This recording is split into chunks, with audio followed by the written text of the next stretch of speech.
Ôi dồi ôi, dưới ánh nắng mặt trời tuyệt vời luôn, bài thư giãn. Đẹp quá, Thảo đứng đấy đi Thảo ơi. Wow, tuyệt vời. Thư giãn hít thở dưới ánh nắng mặt trời nhá. Kết thúc xong một bài tập aerobic rất là mạnh.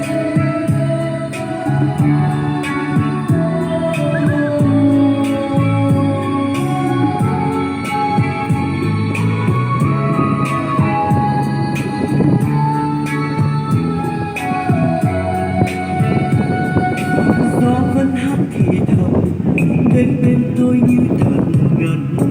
Gió muốn nói điều gì tha thiết. Gió vẫn nhắc một người đã ra đi không trở lại, nỡ mất chuyện tình không thể quên. Bước những chuỗi ngày dài bao đêm huyền dịu, ánh mắt bây giờ này xa lắm. Thoáng phút chốc giật mình, ngỡ như em đang thật gần. Gió đánh thức vì tôi ngủ mê. Thắp ánh sáng bước qua đêm thơ, chờ mong ngày mai khát vọng. Và gió vẫn thế, gió mang tôi đi tìm em.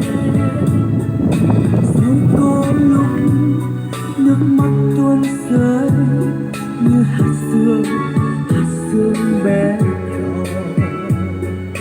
Gió sẽ hát rời xa, gió ru tim tôi ngày ngày mãi xôn xao.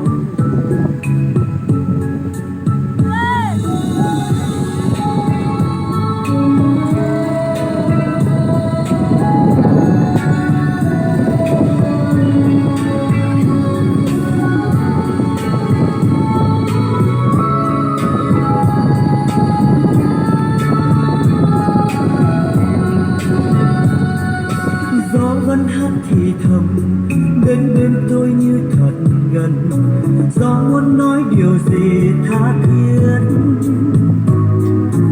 Gió vẫn nhắc một người đã ra đi không trở lại, nỡ mất chuyện tình không thể quên. Bước những chuỗi ngày dài